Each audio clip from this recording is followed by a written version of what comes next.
রাধে রাধে। ওম নমো ভগবতে বাসুদেবায়। ওম নমো ভগবতে বাসুদেবায়। ওম নমো ভগবতে বাসুদেবায়। শ্রীমদ্ ভাগবত চতুর্থ স্কন্দ পুষণম তৃতীয় অধ্যায় শিব এবং সতীর বার্তালাপ। শ্লোক 5-7।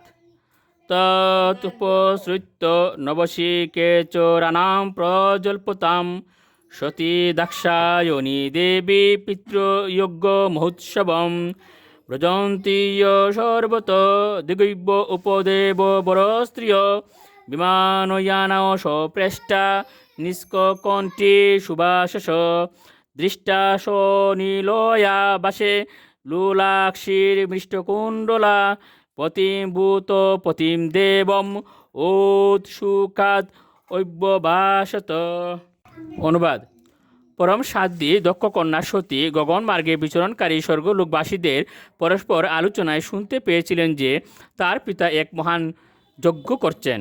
তো যখন তিনি দেখলেন যে সমস্ত দিক থেকে স্বর্গবাসীদের উজ্জ্বল মৃগনয়না পত্নীগণ অতি সুন্দর বসনে এবং কণ্ঠহার ও কর্ণকুণ্ডলে বিভূষিত হয়ে তাদের পতিদের সঙ্গে সেই যজ্ঞে যোগদান করার জন্য চলেছেন, তখন তিনি তার প্রতি ভূতনাথের কাছে গিয়ে পরম উৎসুক সহকারে এই কথাগুলি বলেছিলেন। শ্লোক 8। সতী উবাচ প্রজাপতেস্তে শ্বশুরৈশ্য সাম্প্রতম নির্যাপিতু যজ্ঞমোৎসব কিল বয়ম চ তত্রাবিশরাম বাম তে যদ অর্তিতা অমি বিবুধা ব্রজন্তি হি। অনুবাদ: সতী বললেন, এ প্রিয় পতি শিব, আপনার শ্বশুর এখন এক মহাযজ্ঞ সম্পাদন করছেন এবং সেই যজ্ঞে নিমন্ত্রিত হয়ে সমস্ত দেবতারা সেখানে যাচ্ছেন। যদি আপনার ইচ্ছা হয় তবে চলুন, আমরাও সেখানে যাই। শ্লোক 9। তস্মিন ভগিনু মম ভর্তৃবিয়শকৈর ধ্রুবম গমিষ্যন্তে সুহৃদ্দিদৃক্ষব অহম চ তস্মিন ভবতাবিকাময়ে সহ উপনীতম পরিবর্হম অর্হিতুম। অনুবাদ: মনে হয় আমার ভগিনীরাও তাদের পতিদের সঙ্গে আত্মীয় স্বজনদের দর্শন করার বাসনায় সেই মহাযজ্ঞ অনুষ্ঠানে গিয়েছেন। আমার পিতৃপ্রদত্ত অলঙ্কারে সজ্জিত হয়ে আমিও সেই সভায় যোগদান করার জন্য যেতে চাই। শ্লোক 10।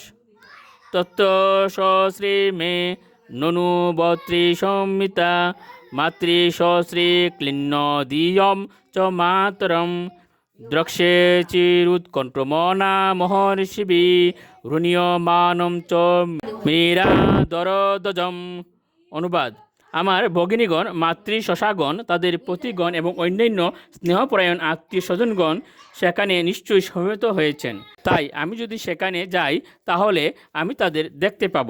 সেখানে আমি উদীয়মান যজ্ঞধ্বজা এবং মহর্ষিগণ কর্তৃক অনুষ্ঠিত যজ্ঞ দর্শন করতে পারব। হে প্রিয়পতি, সেই সমস্ত কারণে আমি সেখানে যেতে অত্যন্ত উৎকণ্ঠিত। রাধে রাধে।